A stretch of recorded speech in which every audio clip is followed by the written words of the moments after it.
It is now 6:30 PM. I will open the meeting and I will also open citizens' time. Is there anyone on Zoom who wishes to speak? If so, please raise your hand and let us know who you are and state your name and address.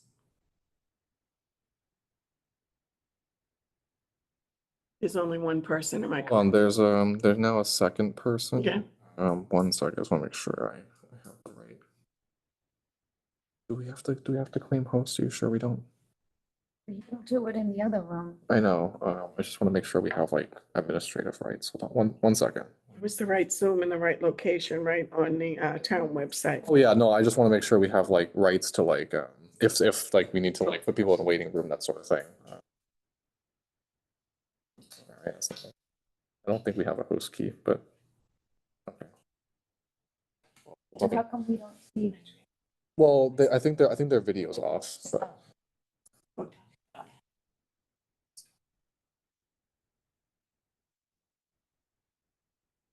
And what did you get for them anyway? Just salon pearls?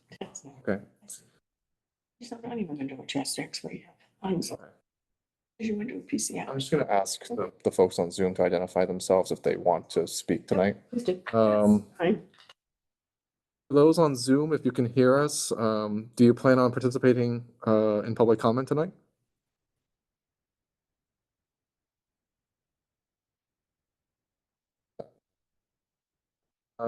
Okay.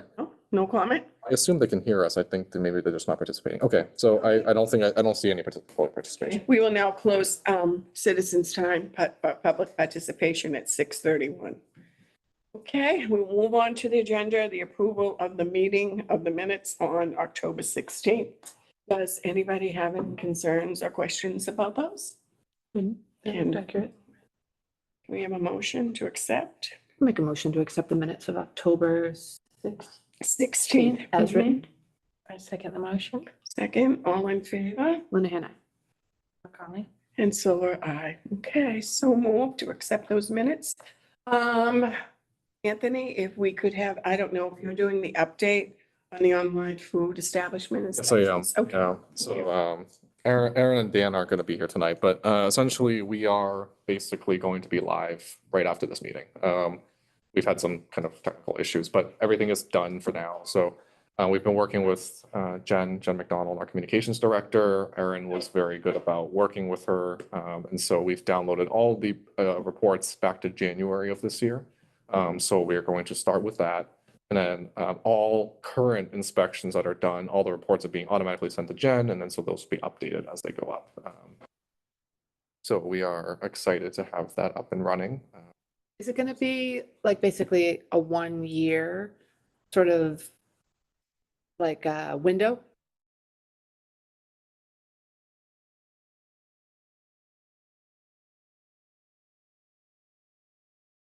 About like website space, because we host our website online, you know, in terms of storage, we'll kind of figure out, I mean, the files don't hold that much, don't take up that much space, but we'll kind of figure out as we go, like what makes the most sense. If it's like a year in review type inspections, should we leave them up, you know, for Are there photographs in these? they reports? generally don't, most of them don't include them. You know, most of them don't include photographs unless there's a specific reason why we have to include them for like a, you know, if it's like a particularly bad incident or there's something going on. We don't usually include photos, but Will they be written in a form that the general public will understand? Whereas like someone like me could pick it up and probably understand what they write, but will there be something like more simpler or more, you know, explain a little bit more? yeah, so in addition to just uploading the reports, I mean, it's going to be, the report itself is going to be the standard form. So it's not going to be, it's still going to be somewhat, you know, there's still going to be like a technical hurdle essentially. Like, you know, you still have to sort of understand what the codes mean, that sort of thing. But Erin has written up a really nice explanation as much as she can to kind of explain the major parts of the inspection report. So if you're looking at it, you know, you'll understand what priorities mean. You'll understand what priority foundation means. You'll sort of know where to look if you're looking for like a quick like understanding. Like a key. Yeah. Key almost. They can look at the comments section. The comments section really is the part that makes the most sense to people because it's kind of in layman's terms. So there's the code and then there's the actual observation. So you can kind of understand what's going on in the report. Yeah, we want people to be able to, access this information, but we also want people to draw, like, we don't want to draw the wrong conclusions. Like, it may look like there's like a ton of things, but it could be maybe a bunch of smaller issues, right? So we want people to kind of understand, and they're always free to reach out to us if they want more kind of interpretation of what it actually means. And will they be posted in order? Like if, say, today you post everything and then tomorrow you have a restaurant that has a violation. Will that restaurant with the violation or one that you close, will that be proceeded up to the top of the report? Or is it going to be posted like a monthly type of thing on the website? I think the way we have it, we're gonna arrange it right now is just by restaurant. And then when you go into that restaurant, it'll be like a category. So you'll go into that restaurant and then it'll be their reports that should be in chronological order, I would assume. So the most recent one would be on top. And then you can go into the history, which will date back to at least January of 2024. And we'll kind of figure out from before that. Because we also started this electronic kind of food inspection system. That's a little more modern. We started that more closer to the beginning of this year. Prior, we were using WinWham, which wasn't a great software. So now we have better access to that stuff. And on restaurant closures, will that be included? Like, that was a big concern, if you remember, from the public. And that was one request. Will that be separate from these reports? I mean, like if you closed a restaurant tomorrow, would you have that at the top saying restaurant is closed? And then they could go down further and read the report? That's a good question. We haven't quite figured out that piece yet. So we're still trying to walk that fine line of education and penalty, right? So we're not really looking to put a restaurant on blast. I mean, so basically the general consensus is every inspection is a snapshot in time. And every time every time a restaurant is closed, that means it's not safe to open. When a restaurant is open, the assumption is that it is safe to eat there. It's not that there's no priorities at all, but it is safe to eat there until it is closed. So we're trying to find that balance of like, do we post that an inspection like on the website? Said something about technical something in the corner. Oh. You know, I didn't just time out on the screen, did it? no, it just said TV technical. It's still working. Oh, thank It's still you. working? Oh, good. Wait. No Am I picture. just off? Oh, you know what? We have a couple more folks on Zoom. But okay, yeah. So I guess they can still hear us. Maybe they just can't. Can you guys see us by any chance? Good. Yep. I Good. can see Okay. it. Oh, okay. Yeah. So I guess they can still see. Just can't. Okay. see what- Yeah, I guess we can't see ourselves. It's all right. Oh, All right, that's not that important. So basically we are trying to find that balance of like, how do we go about it where we're always educating the restaurants, the difference between putting a restaurant on blast versus, getting them back up to compliance. So that part we haven't figured out yet. The reports will include, if a restaurant is closed, the report will include that it is closed. So yeah, that's kind of where we're at. Have we thought about, I know I mentioned, and I think we kind of had a small conversation about having the possibility of the food inspectors do a little thing, maybe here at one of our meetings and explaining for the public. Yeah, we would be absolutely interested in doing that. So we can just take a standard food inspection report and then we can run through all your major That would be good. things that we normally see. We can go through the little, so it'll basically be like a audio version of what Erin's gonna Cool put. if that could be like, whether that could be recorded or whether they could do like a YouTube video. Yeah, Yeah, it's like a tutorial of how. Just a quick YouTube video, Yeah. like here's Dan, like talking through or whoever that would be up for Might that. even have some restaurants that would be willing to be the. Works. the host, The host, yeah, for yeah. an inspection, yeah. Yeah. That would works be well. Very Yeah, and- educational. Yeah, and I bet you WCAT would be more Yeah, than happy Yeah, they to could even help us. polish it. Paul, yeah, come and film them during a report. That would be a good idea. I think that's a good idea. That's at the request from the board. Okay, note taken. We will be right on that. I think that would go well with our training class. So we were gonna run that a little sooner. There's just been so many things going on. So we're gonna probably run those in the beginning of the new year. Training new food inspectors. Yeah. No, so training for the food managers at all the establishments, specifically your risk 3 and risk 4 establishments. So risk 2 establishments will be invited to join, but not required to. We're going to require risk 3 and risk 4 establishments to come. Just as a refresher, common things we see. We're thinking somewhere in the ballpark of like a 2-hour training. We're gonna have 2 sessions, a morning and an afternoon session in Wakefield. We'll do it for the other towns as well, but Wakefield will have 2 sessions. So just in case your restaurants open early, some may open later. So we're gonna try and accommodate those folks as well. So they can come to this training. Aaron and Dan will end up doing it. They'll teach them kind of they'll kind of go over some of the basics of Serve Safe. It'll be an accelerated course essentially to kind of give them a good reminder because we did have that stretch of restaurants that didn't do so well. We've been much better recently, but we want to make sure we stay that way. So. Any other questions or comments on the food reports? I think there are signs, if you're perceptive, when you walk into if the front of the house is not looking good, then the back of the house is not looking good, you know? And if you go into a place and the front of the house is very important to them, you can bet on that being the case in the back of the house. But it's so valuable to have the additional support and training. Yeah, I think, and especially, we talk a lot about like turnover. Restaurants see a ton of turnover and it's not their fault. It's just that's just the industry. So, just when folks kind of, change, we want to make sure the owners are keeping on top of it and getting them trained. Some will see it as like, if I train them and they leave, it's a lost investment. But at the same time, it's an investment in your business to have somebody that's going to run it safely. Foodborne illness is the last thing we want to see. And you're empowering the employees too. Like they'll feel like they know they've really been taught by the right people what they need to do. Yeah. Right? Like it's not like a rushed or like you're just taught by like the person at your side. Like these are trained professionals that are teaching these skills. Yeah. And I think it's also, it shouldn't usually be a scramble whenever a food inspector goes in. Like that's not the goal. That's not the goal, right? The goal is we go in there, we make sure everything's okay. We're not there to like, go after one single person, but unfortunately sometimes it happens, we get in there and it's a panic. It's like, who's in charge? What are we gonna do when they ask us questions? Like, that culture shouldn't be like that. It should be like, okay, they're here to kind of educate. If we are doing something wrong, we'll correct it, that sort of thing. So we're moving in that direction, hopefully. So. Anybody, anything else? No? Okay. We'll move on the agenda for the health director's report. I'm happy to say that things have been quiet on the food front. At restaurants have been really good. Our inspections have been pretty good. Our inspector trainee has been helping. She's been training with us for over 6 months now. She's been doing a great job doing the inspections here. So her and Dan have been a great team doing that. Aaron's been working on kind of our higher level cases. Recently, we've had a couple of fires in Stoneham, but one big one in Wakefield.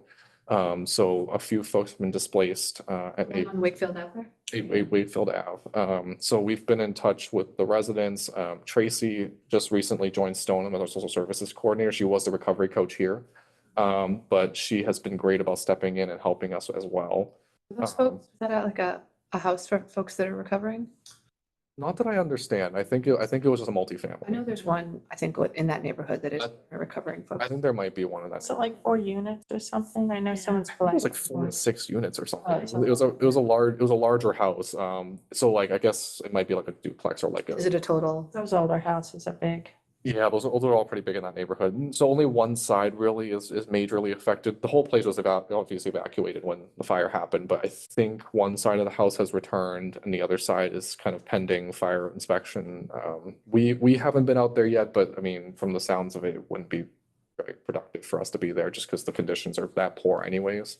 So we'll let fire kind of make the determination of, if it's safe to go back. In the meantime, we've been working with families, trying to get them as many resources. We've had a great outpouring of support from the community as well. So we've had a couple of folks, start GoFundMe's and try and collect resources for these folks. So the community has been amazing in support of the people in Wakefield. And we have Tracy who's helping them with, like technical pieces of like filling out applications, getting connected to the right resources, kind of long-term housing options. So that's where we're at right now. And we are actively, so that the next part of this report is we are actively searching for the next person to fill the social services coordinator position here in Wakefield. That's been posted.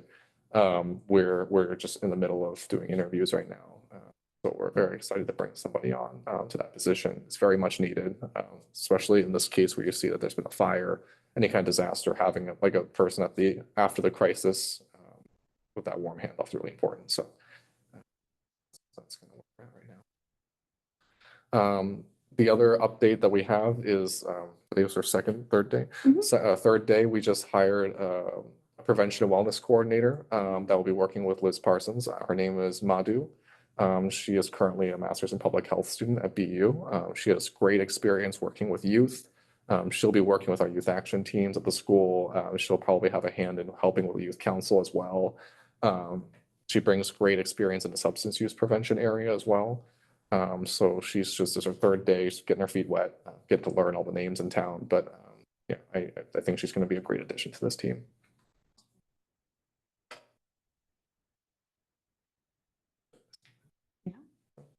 Anything else?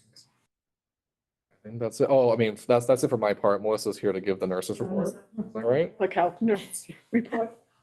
I was here just to give you the thermometer, To the museum. but I can give Sandy's report, since she wasn't able to make it. Also, just a side note, that thermometer is really cool. Yes. So we'll see if the Public Health Museum will take it. The old fashioned mercury thermometer. That's interesting.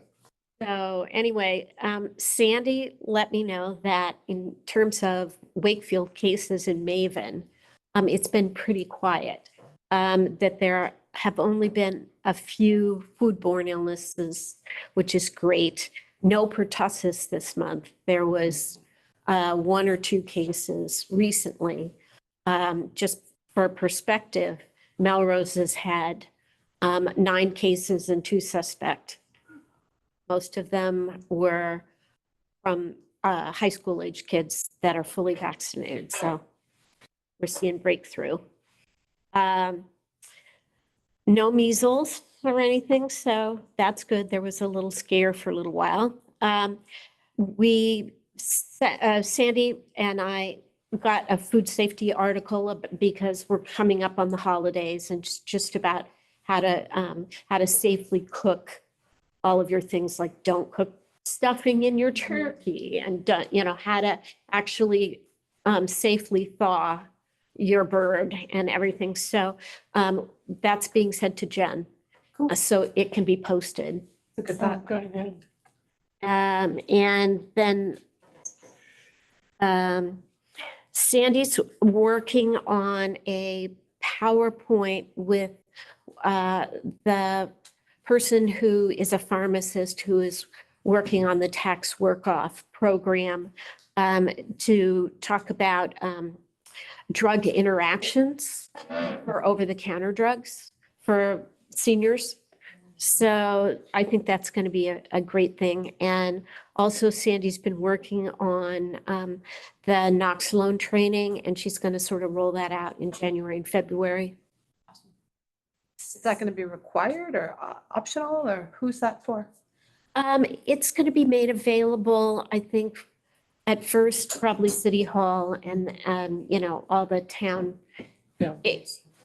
departments, and then probably from there move out and do other areas like businesses and, places where you might be more likely to see any sort of drug problem. It'd be kind of cool to have it at like a, I don't know, like one of those community events that we have, like just Mhm. have it at a table and folks could kind of like cruise by if they were interested to have, I mean, because it's like a 5-second demonstration, right? Yes. I mean, Yeah. We've, but for people seeing it Yeah. done and having it, like looking at the bottle and like maybe even holding it in their hands if they were we interested. have actually some trainers as well that, don't have any naloxone in them. So people can get a feel for what I it think people likes. are more likely to use it if they're like, oh, I think I know what to do. Like I've seen this before, and like a nurse taught me how to administer it. Right. Plus, where it's going to be more readily in view. I don't know if Wakefield schools are putting them in, but we were putting them in our AEDs. Yeah, And there- having them there's there, going to be a they Narcan do that, box yeah, next so- to the AED so at in least- town Yeah, buildings. so at least somebody would know that that's where it is and that they've tried it before and they will try to Right. do it. And I feel like I mean, maybe it's even like more low fear than the AED itself, Yeah, right? Because you yeah, really, right. I mean, you really Yeah. can't harm folks administering it. And just to sort of summarize the last thing, on flu vaccines, we ordered fewer flu vaccines in all 3 communities, but we still have more vaccines that we're still trying to use down. Sandy has 52 doses of regular flu vaccine and 14 high dose left. So she's done a great job. And there will be probably another 10 to 15 regular doses used on the second, because we're going to go vaccinate the SEAM school. Oh, good. So that's the nursing report. Thank you. And thank you for the job you do. I sit with her next to the public health nurse meetings. Yeah, we have a good representation there. And we're looking, I'm very sorry that I couldn't attend MHOA last week. Yes. It was quite a showing for the public health nurses. Yes, A there's a lot of awards to a lot of public health nurses. There was a lot of awards. I think this might have been the first year at MHOA where every award winner was, there was all female team of award winners this year at MHOA. It was very impressive. I think most of the awards were nurses. They were. And I think almost like 90% of the trainings counted towards, nurse CEUs at MHOA. So it's a really big, I would like to see if you do have in your budget next year for your public health nurses to go.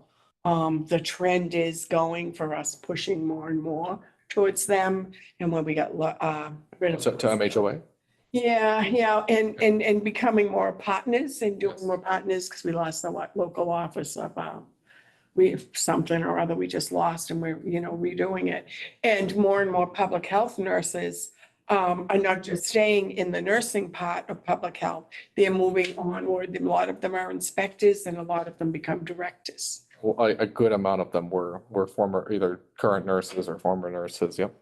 So if it would be, because it's a very, very intense training, and it's one that we've never been able to go, plus the Public Health Nurses Conference, which will be coming up and being held right here in Wakefield. Oh, real? Oh, I didn't know it was happening. Yeah. Right here in Wakefield. Yep. That's We're great. gonna be a little, the host, it's our region's second year. Sure. And this will be our final year, but we're holding it here at the Sheridan, here in Wakefield, in May. That's good. MHOA will be the same, will be 1 week earlier next year, Yeah. November 8th, I think. It'll still be in Springfield next year.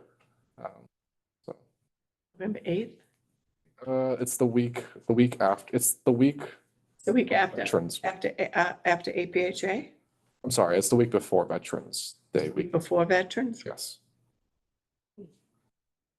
I hope it doesn't interfere with APHA. APHA will be in Washington DC next year Yes. in October. All right, Melissa, you heard her. You're going to Springfield next year.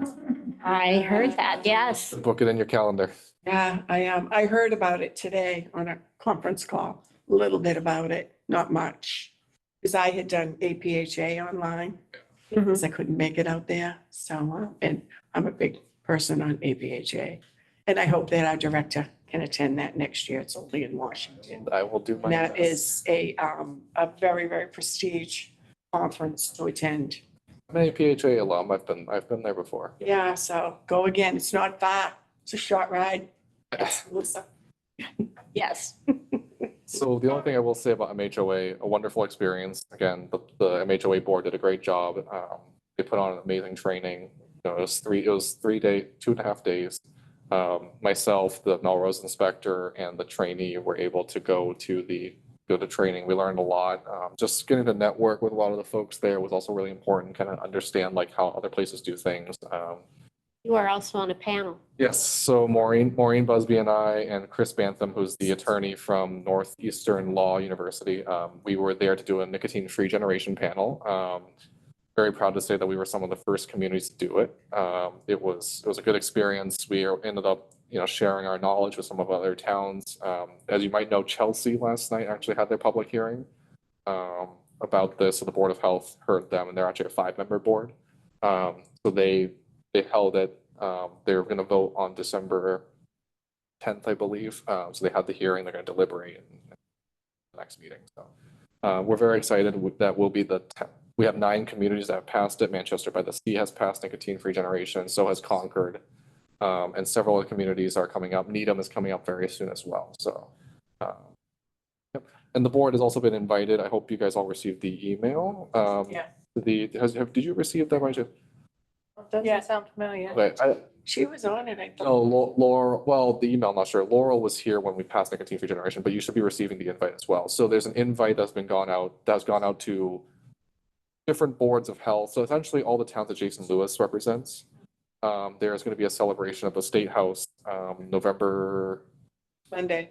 25th, Monday at 3 PM. It's going to be in room, I'll find the room 400 something. It's the big room, the State House, that 4th floor.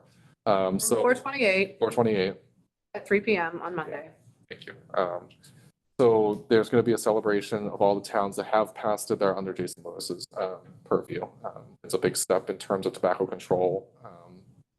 And it's, yeah, it's important. So I don't know if you guys are able to make it November 25th, 3 PM. It's sort of during the day, so I figured it might be a little difficult, but I sent back my RSVP. you did. Oh, you beat me to it. I still have an RSVP. Yeah, all the way from New Hampshire for 24 hours to go. Okay. Oh, wow. Okay. I have a mission while I'm in there. You know that the big tobacco companies moved over their efforts to our food industry, which is now in dire straits. And, if you're going to address tobacco, I think we should address Red Bull, things that 12-year-olds can Yeah. access, because to me, that's a little more concerning than 21-year-olds.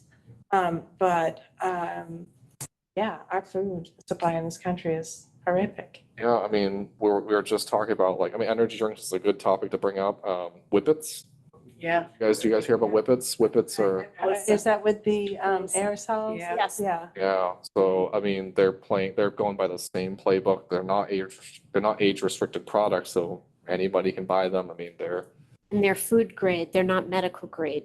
they're food, yeah, they're food grade, so that becomes trickier for us to regulate. It's because it's places that have a food permit. So then, then we're gonna figure out because it's being used illegally, but it's still a legal product. It's whipped cream essentially. So then, we're in that gray area. So we're trying to figure out where the policy meets the road, right? So we don't want to create a policy that's trying to fix an issue, that could be fixed with a chisel instead of a hammer. We're trying to be very exact about it. So there are a lot of other things that, we have to keep an eye on because there are other issues coming up. Tobacco is one of them, but there are other issues like food as well. So it's going to be a tough fight. Yeah.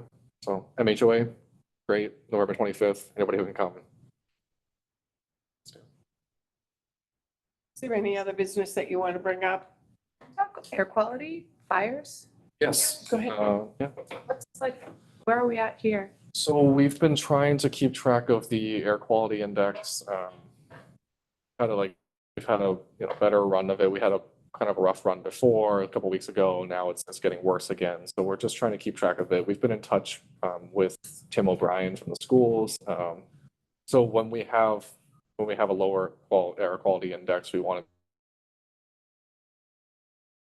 and the schools as well, if your child has any kind of respiratory issues, asthma, anything like that, we would advise maybe don't go outside during recess or try and stay indoors, talk to them about the symptoms of Anthony put together an alert Yes. to go to the schools. so we put together a kind of a PSA on just a quick guide as to signs, symptoms, what to do when you're outside, that sort of thing. So we've sent it out to all the school districts and the families. So hopefully that, and the schools usually consult with us as well. So if they have any questions, they'll reach out. And the school nurses are also a great resource. They've been the ones to kind of give the schools a kind of a bearing as to should we go outside, should we not, that sort of thing. So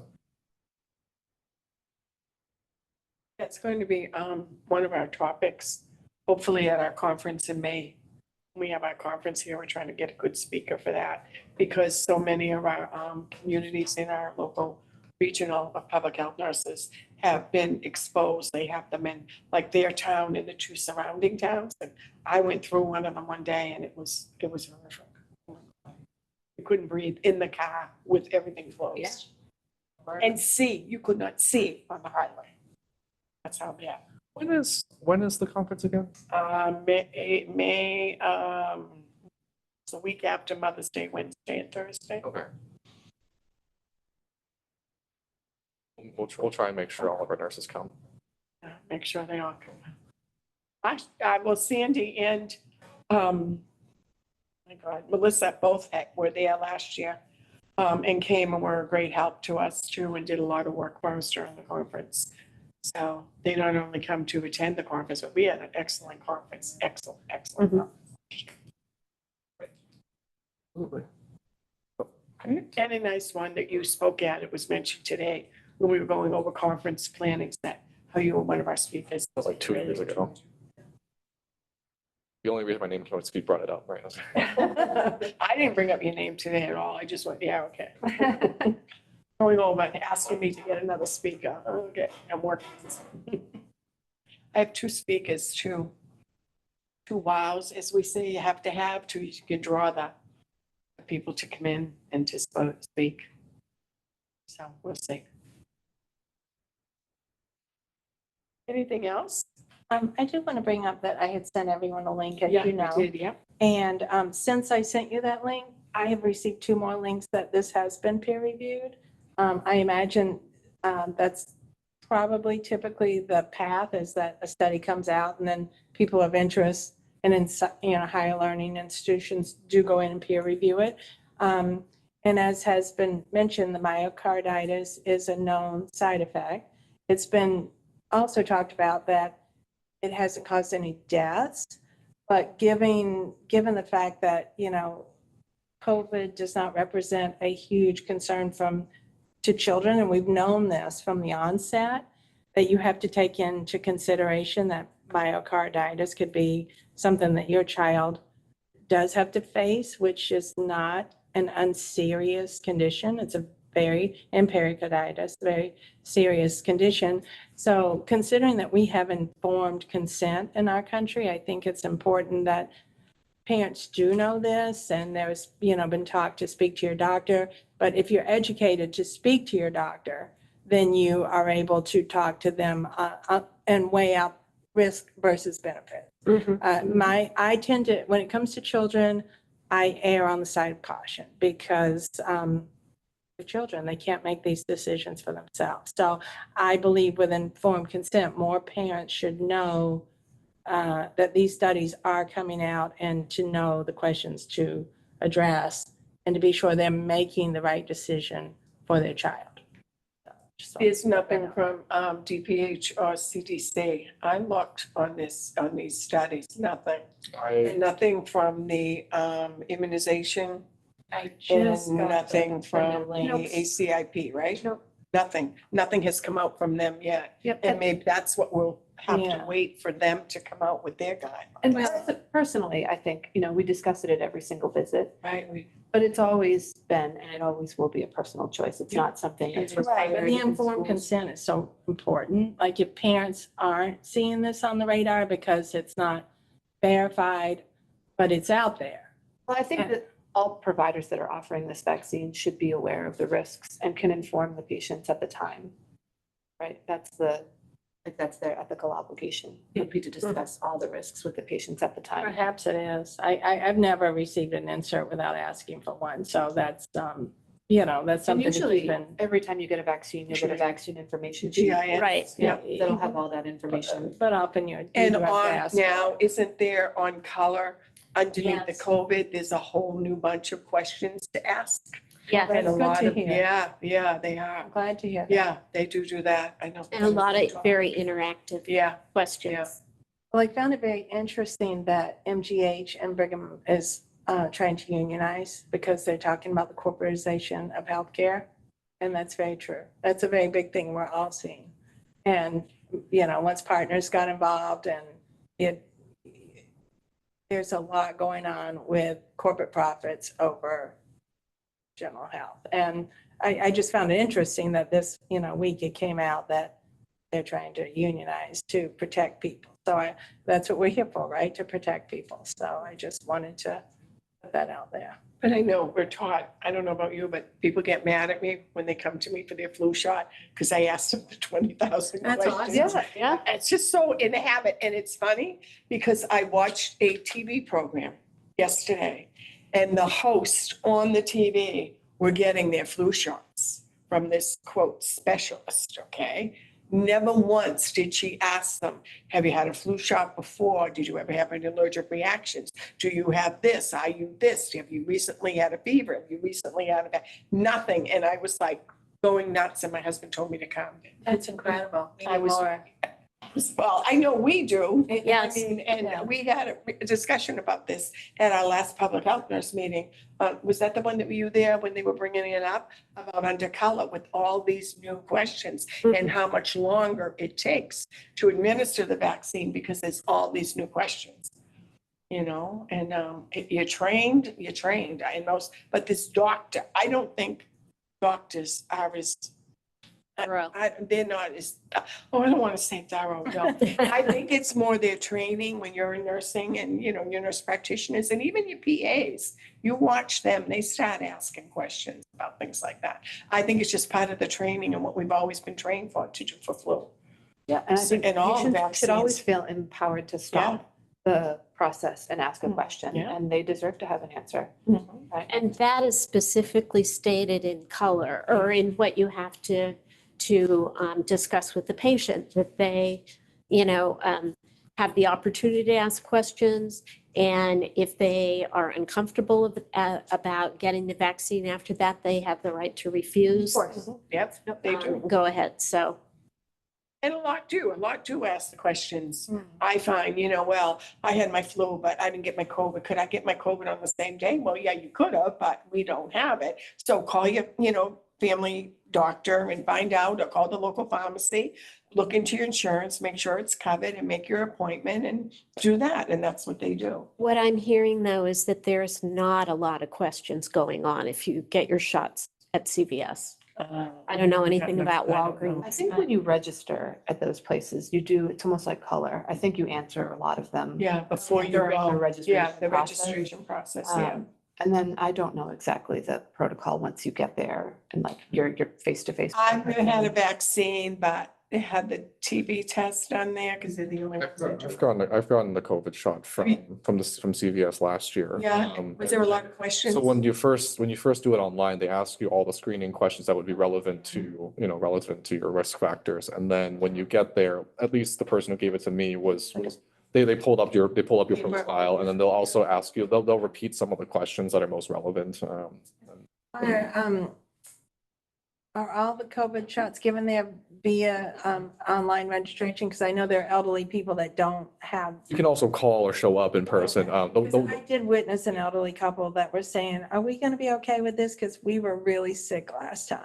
So, you know, I hear those, there weren't really any questions that went back and forth during that time. I was just there as a customer, you know? Yeah, right. So, yeah.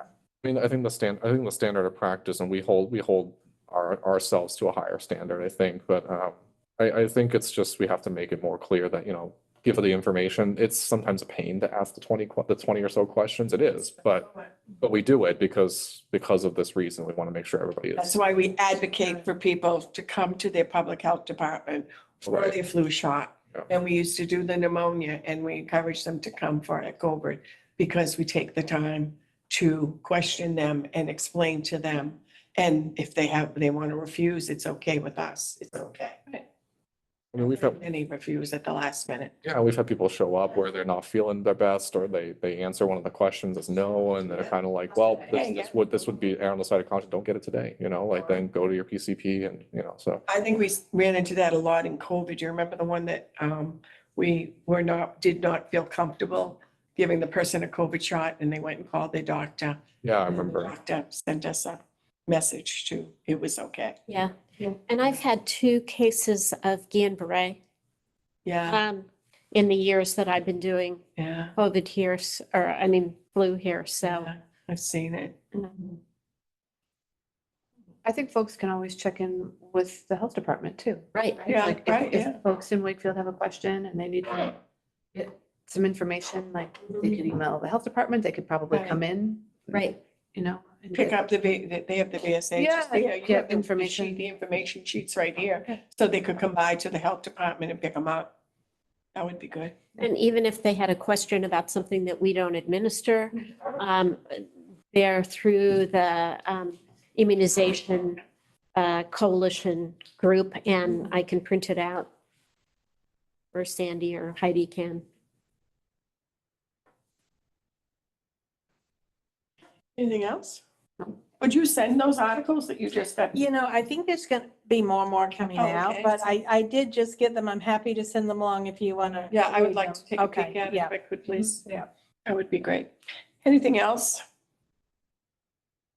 Okay, our next meeting, I believe, is a Christmas meeting, and you know what the tradition is on that. Sweaters. We all.